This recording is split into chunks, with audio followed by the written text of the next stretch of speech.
After the popularity of the US Festival video I did, I thought we'd take a look at the backstage antics on this week's episode of The Rock Crew.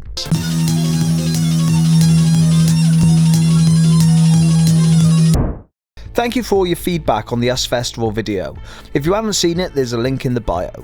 It was great hearing all your stories and painting more of a picture of how the day went down firsthand. Infamously, Van Halen's performance was a disaster, with a lot of fans leaving before the end.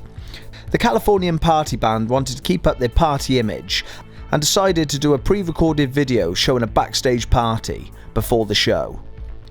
I have found footage of this, and looking back it is very forced. You can hear me, man. This is Barrett Kelly. Hey, cut it out, asswipe. Backstage here, man, with Van Halen. The antics going on with Dave being shown as a womanizer and master of ceremonies, Michael Anthony going wild on a gaming machine, Alex being wasted, and Eddie playing his guitar with a fish in the other hand. What's going on?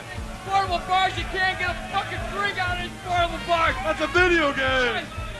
All right, Alex, how you doing, bro? I haven't seen you in a while.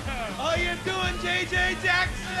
The backstage had animals, confetti and girls. This video was shown before the band went on stage, but the real story might be even more entertaining. The backstage private, Hey! Big fish, man. 1 minute, guys. 1 minute to showtime. I propose a toast. A toast to alcoholics unanimously. Break it up, showtime. Let's go. Showtime. Hey, man, that's it from back here. As you can see, it's a little bizarre now, but these dudes are about ready to go on. I've taken this account from a man who was there, and this is Noel Monk, the band's former manager. This week I also heard the sad news that Noel had passed away. This is taken from his book Running with the Devil, a backstage pass to the wild times. I urge you to go out and get this book if you have not. It is an amazing first-hand account of the behind the scenes of Van Halen. I was confident that everything would go well. Having been off the road for a few months, the guys were really relaxed and excited about performing. What could possibly go wrong? I still felt this way mid-afternoon when I wandered over to the centre stage to see how the preparations for our set were going. I had left Dave behind in the trailer with our publicist, Steve Mandel. Dave liked to have a little drink before going out on stage, but very rarely he indulged so heavily that it affected his performance.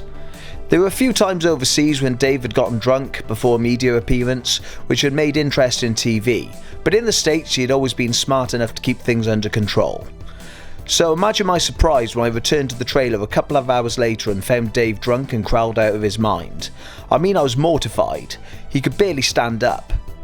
I'm not sure what I'm looking for in life. David, do you have anything special planned for this evening for the show tonight? Jesus. We certainly do. As you can see, I put on my new jumbo spanoid tiger skin pants. What the happened, I said. Steve threw his hands in the air. He wore a look of utter surrender. I don't know. I couldn't stop him. This I did not doubt in the least. If Dave wanted to get fucked up, he was going to get fucked up. And there was no force on earth that could stop him.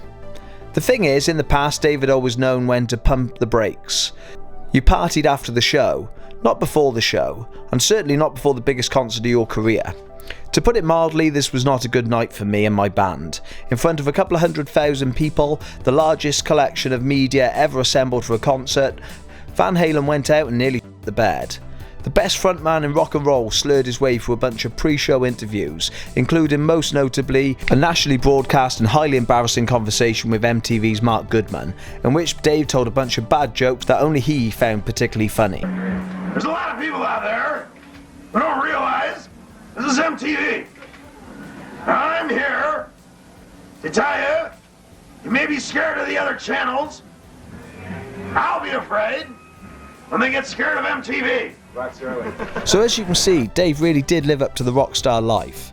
The US Festival is a moment in history that will never be repeated, and in this world of camera phones and social media, folklore and stories of rock and roll excess don't exist. Everything is there to see. But in the 80s, we were lucky to see behind the curtain and get a glimpse of a rock star really living the rock star life. And some say spoiling the show, but some say they got what they wanted, a real life rock star living their dream. Thank you for listening to this week's episode of The Rock Crew.